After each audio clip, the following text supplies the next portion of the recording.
Sherry Rosen.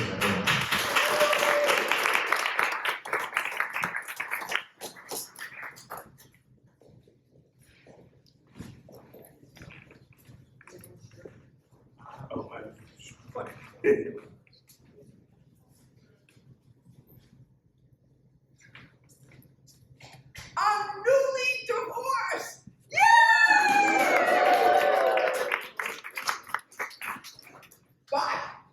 But I've been in theater for 10 years, not making any money. I need to earn money and get a full-time job. So this happened in the early 90s when there were newspapers. Do you know what those are? They were in the street. They were in your home. There was nothing about being online. So this gal put an ad in the New York Times Situations Wanted column looking for an administrative assistant job. Okay. I get a call from a self-published author. Her name was redheaded. And I said, Nora, why did you call me? I'm administrative assistant. She said, somehow I feel as though you're really resourceful. She was right. But anyway, I said, what's the name of the book? So she said, How to Satisfy a Woman Every Time and Have Her Beg for More. Nora, is this a porno book? She starts laughing. I'm laughing, going, oh shit. Not to her, but I needed a job. So she said to me, look, why don't you come tomorrow Monday to my townhouse on East 61st Street? We'll talk about it. So I get to the block Monday morning. I know which brownstone is hers because it's the one that's all yellow. And I go up to the door, ring the bell, actually a doorbell, and the door opens. There's this blonde bombshell. It's Nora. So I walk in the hallway. There's a pigeon with one wing.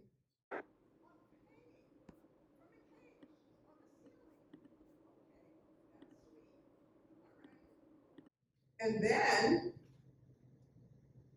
there's a pig, a Vietnamese pig running around. I'm going, oh God, what did I get myself into? And then this is in the summer, so she opens up the French doors. The most beautiful garden. There's gardenias and roses and green bushes. And then there's a desk, a media book, and a phone where I would work. Okay. And she said, you'll start in 2 weeks. Okay.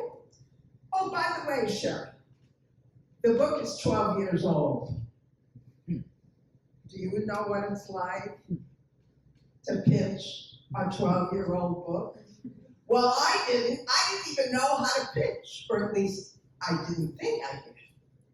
So I took the job because I was desperate. And within 2 or 3 weeks, Nora says to me, you know what? You're the best I ever had. Why? She said, I listen to you and you can turn a no into a yes. So I'll give you an example. There was this huge show on in the 90s, Imus in the Morning. It was all over the United States. Later we found out what a big racist Imus was, but at the time we didn't know it.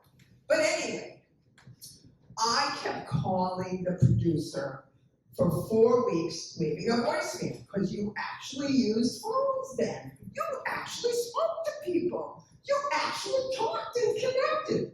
Anyway, so I kept calling.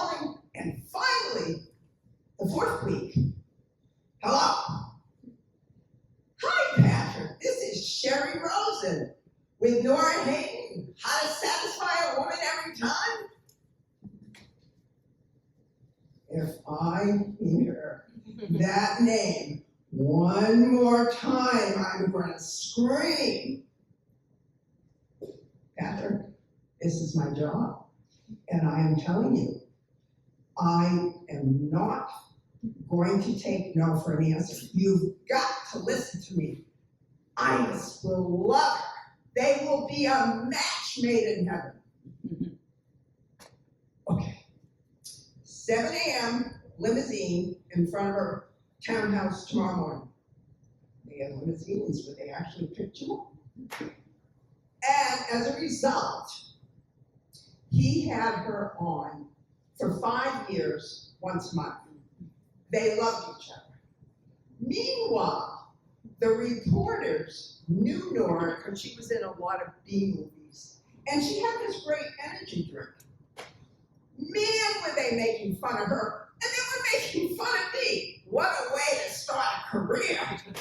Anyway, within 6 months, the book, this 12-year-old book, went on to the New York Times bestseller list for 63 weeks. Woo! I kid you not, It was a phenomenon.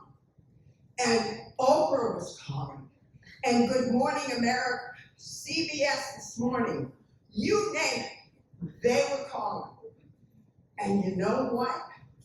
It's so great. You dig. When somebody wants you to fail, and you turn things around, and you do it. You just do it. Isn't that the greatest feeling in the world? And I am telling this story also because I thought I sucked in business. And what it showed me is that I had skill and I had something to offer. And I also am telling this story in honor of Women's History Month. So don't you ever give up, women. You may be at a low point, but don't give up.